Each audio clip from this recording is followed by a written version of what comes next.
আজ করেছি ভেজ পোলাও। চলুন দেখে নিই। প্রথমে আলুগুলোকে লাল করে ভেজে নিলাম। তারপর পনির, ক্যাপসিকাম, বিন, গাজর, সয়াবিন একে একে ভেজে নিলাম।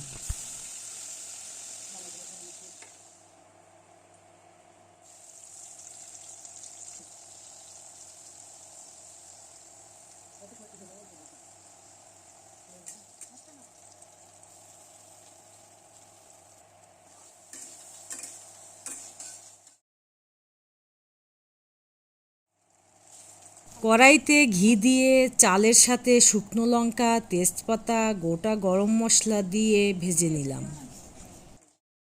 প্রেসার কুকারে পরিমাণ মতো জল দিয়ে ফুটিয়ে নিয়ে চাল দিলাম।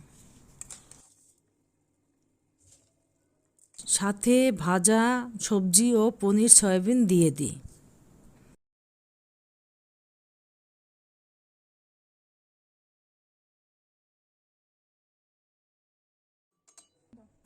শেষে ঘি, একটু চিনি, গরম মশলার গুঁড়ো দিয়ে ঢাকনা আটকে দিই।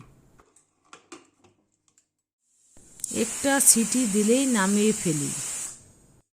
দেখুন তো, খুব সহজেই হয়ে গেল ভেজ পোলাও।